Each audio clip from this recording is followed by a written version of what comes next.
Retour sur le plateau de la feuille de match, une grille à valider dimanche avant 8h55 pour vous aider à décrypter cette grille. Eh bien, il y a Patrice Basile et Maître Pascal Bon avec un salut particulier à Ronnie Béral qui devrait nous retrouver. Bon, il est à l'infirmerie pour le moment, mais il devrait nous retrouver une place de titulaire dès la semaine prochaine. On va poursuivre avec un battement d'aile, tiens. Oui, Lens-Lorient, c'est un beau match en prévision. Lens qui fait une saison exceptionnelle. Puisque Inespérée. Inespérée. C'est une équipe qui sort de on ne sait pas d'où, de Ligue 2, qui a végété en Ligue 2 pendant des années, et qui là vient peut-être titiller les équipes qui cherchent à jouer l'Europe, avec une équipe tout simplement enthousiaste qui a, je suis bien passé pour le savoir, battu les plus grands comme PSG notamment, et donc qui vient jouer Lorient avec beaucoup d'ambition. Et je pense que ça va être un match très très intéressant, qui est difficile à pronostiquer parce que aujourd'hui, Lens n'a plus rien à gagner. Ils sont évidemment depuis longtemps sauvés. L'appétit venant en mangeant, voilà, est-ce qu'ils ne rêvent pas d'Europe ? Ah ben, ils l'ont dit, si. Donc il y a encore quelque chose à gagner. Tout ce qui est bon à prendre, on prend. Hein, donc voilà. Donc et puis ils ont l'enthousiasme. Alors donc je pense qu'on peut leur donner un quitus sur ce match et pronostiquer une victoire de Lens. Alors moi je serai sur ce match-là dans un pronostic du cœur. Ah. Parce que je suis obligé de regarder le classement et de me dire que si Lens se distancie par rapport à l'équipe de Marseille, ça sera pas bon pour nous. Donc j'ai envie de croire que Lorient saura aussi faire feu de tout bois à l'extérieur, ce qui vaut à l'extérieur aujourd'hui, puisque en général, au stade de Lorient, c'est plus intéressant pour cette équipe-là de jouer, mais même à l'extérieur, ils peuvent être capables de jouer un jeu intéressant. Donc bien évidemment, un match nul pour moi, une victoire de Lorient, parce qu'il ne faut pas que Lens, qui joue bien, ne distance l'OM. On va quitter le championnat de France, la Ligue 1 pour la Première Ligue, le championnat d'Angleterre. C'est un choc, malgré tout, au parfum d'Europe, entre Tottenham et Man U.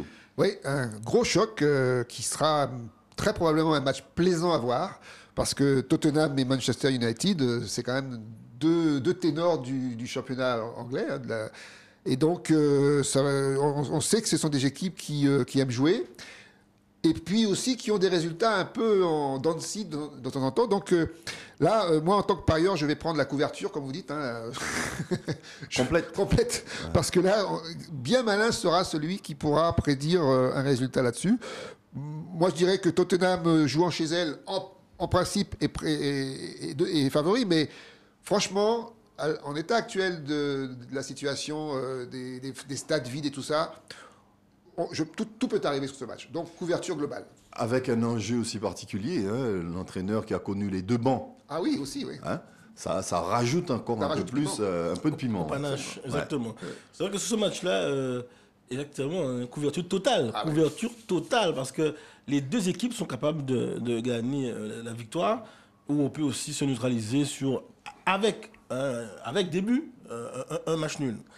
J'ai envie de dire que semaine après semaine, on est à la fois séduit par le jeu devant, hein, à l'attaque de Tottenham. On a à chaque fois une espèce de période à vide, surtout sur les fins de match où on se fait rattraper bizarrement, alors que Manchester, au contraire, s'est accéléré dans les derniers instants. Donc ce match-là, je pense que effectivement, Man United peut le gagner. Solskjaer est un excellent entraîneur en ce moment. Il sait bien manœuvrer ses joueurs. Il fait ce qu'il a, un peu comme Tourelle à Chelsea. On sent bien qu'il y a des gars qui arrivent à tirer le meilleur des joueurs qui ne sont pas forcément sous le haut de leur forme ou de leur mental, mais en tout cas, ils y arrivent. Donc, couverture complète tout ce match-là aussi. Vous avez parlé de Tourelle. Ils sont obligés. Non, mais en plus, il a réalisé une belle performance en Ligue des Champions, en allant battre Porto 2-0. Oui, absolument. Il ne connaît qu'une seule défaite pour l'instant avec les Blues. Et dernièrement, il a été tellement c'était nouveau, on l'a fortement critiqué, puisque c'était tellement... Mais si on retrouvait Tourelle contre Pochettino en finale de la Champions League. C'est pas impossible. Ce n'est pas impossible. Et ça sera autre chose que la défense de Bayern. Ce n'est pas impossible. On va poursuivre avec ce championnat d'Angleterre, un match difficile également à décrypter tant les résultats d'Arsenal sont en dents de scie, un coup je gagne, un coup je perds, un coup je fais match nul. Difficile à lire le football d'Arsenal. Difficile.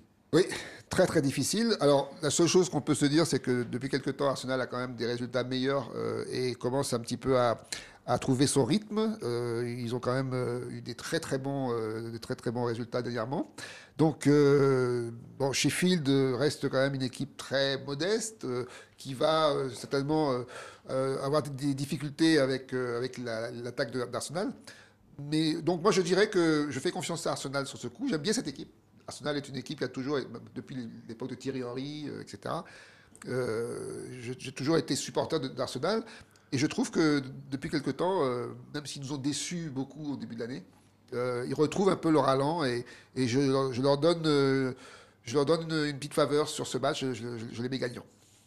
C'est vrai que sur ce match-là, je pense que l'Arsenal devra faire preuve d'impact fortement psychologique, puisqu'ils sont 10e, ils sont pas en train de glaner une place européenne. En même temps, il faut quand même finir dans de bonnes dispositions. Et on a en face une équipe qui gagne, mais moi je vois des fois les matchs de Sheffield, ils sont pas, comme tu le dis, si manchots. Ils sont assez intéressants. Ils jouent. Donc, avec cet écart de 30 points au classement, je pense que l'Arsenal devrait, même à l'extérieur, confirmer ces bonnes dispositions actuelles et gagner ce match. Mais attention quand même à Sheffield qui peut se dire, bon, mais en décomplexion, je peux venir comme Brighton l'année dernière fois. On a vu des équipes qui sont là et qui peuvent vous gratifier d'un geste personnel, technique, du grande classe et puis venir vous brouiller un peu les pronostics. Pour le match numéro 9, deux équipes pas logées à la même enseigne. Declan Rice sera absent avec West Ham pour quelques semaines. En revanche, Jamie Vardy, toujours présent, toujours renard des surfaces, toujours efficace. Oui, alors voilà aussi un match très intéressant, West Ham contre Leicester. C'est vrai que West Ham avec Lingard qui revient bien. Il ne faut pas oublier que Lingard a été banni pendant des années, enfin, était un joueur qui a été mis longtemps sous la touche et qui s'est bien adapté au système de son entraîneur, Moyes. Et donc, oui, moi je crois que West Ham et Leicester, donc le 4e contre le 3e, ça peut être un match très très intéressant. Et moi je prévois un nul, parce que c'est un match qui va être très accroché. Et qui sera un peu comme Tottenham-Manchester United. Malheureusement, je n'ai pas plusieurs couvertures à mettre, mais là, je mettrais bien un N et une victoire à Arsenal. À Leicester. Jamie n'est pas sorcier, mais Jamie plante. Et Jamie, c'est peut-être le meilleur buteur aujourd'hui en Première Ligue. Donc, j'ai envie de dire que voici un match où il n'y a pas de calcul.